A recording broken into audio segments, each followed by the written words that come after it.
Our lesson for today is lesson 25, gender and labor.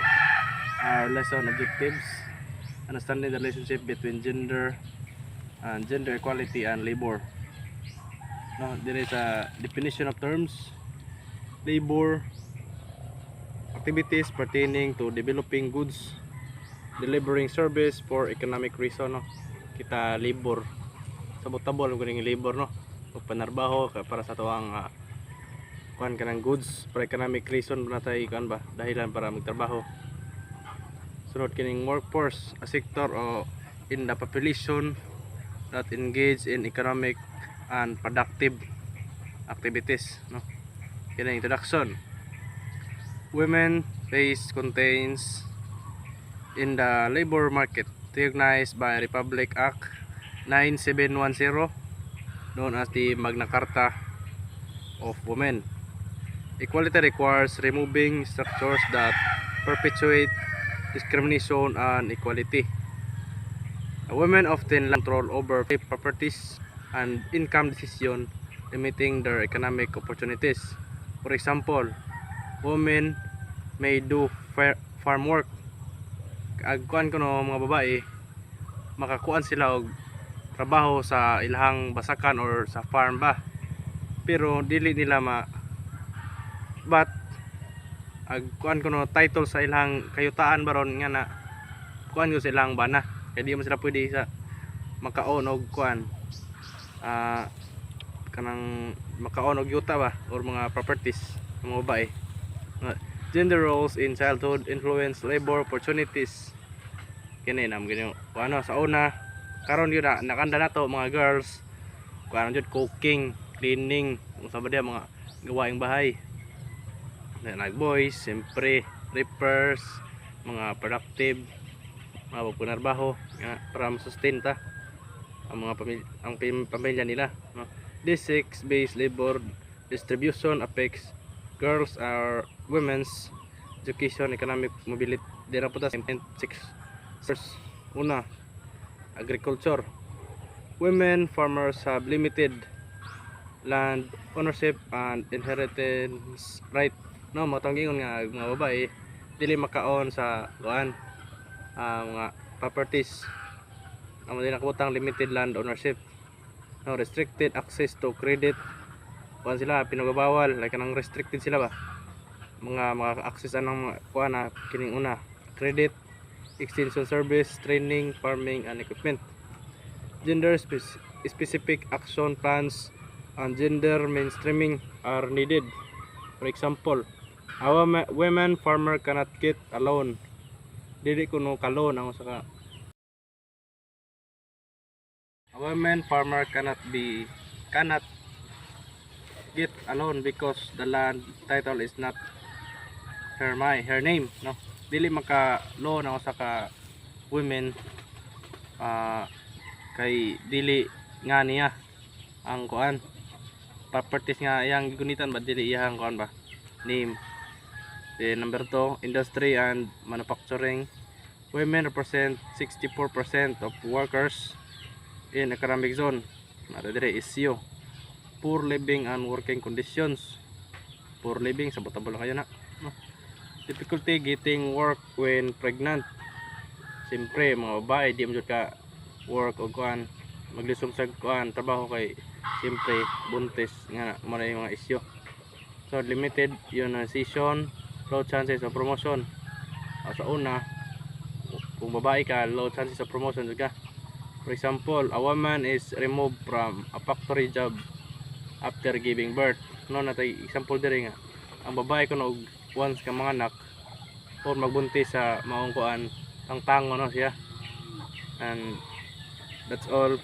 Next reporter, Andre Angelo Boy Banting. Next.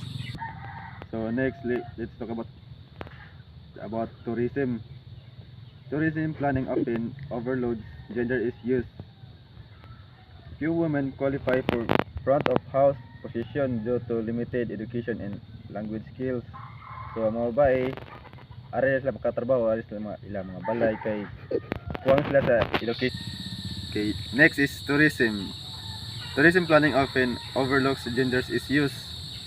Few women qualify for front of house position due to limited education and language skills. So kani mga babae, katrabaho rin sila sa ilang mga balay due to education and language skills nga low ra kaayo. Women are more likely to hold lower paid jobs.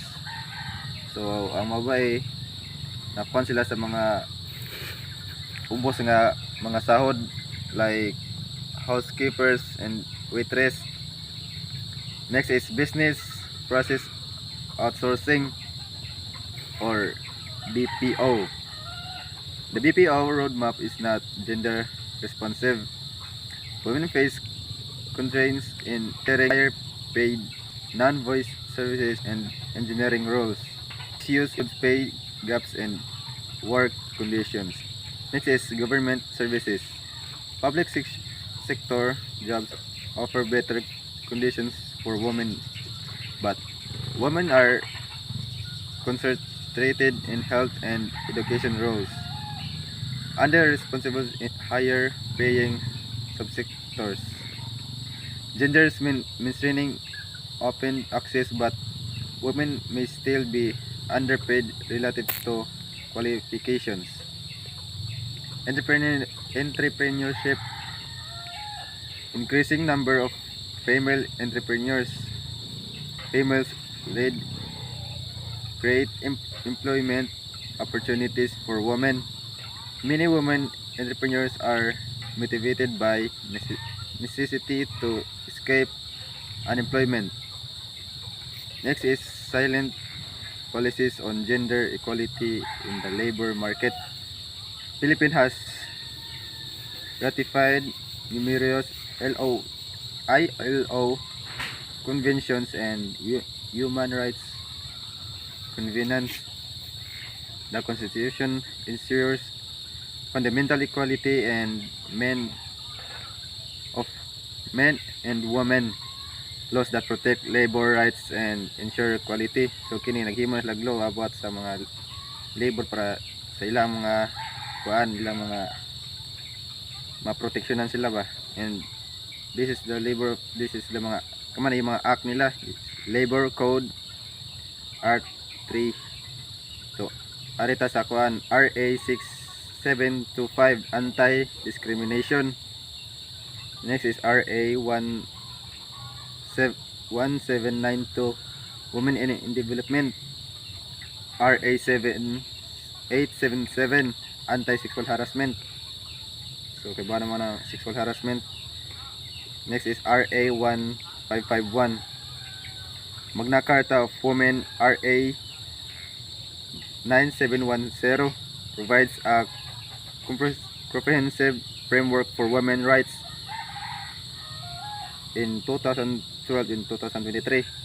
PH ratified ILO Domestic Workers Convention on 2011 number 189. RA 10361 o Batas Kasambahay, signed to protect domestic workers mostly from women. Kato kini nga RA or batas is para maprotektahan ang mga women. So that maro to, sir.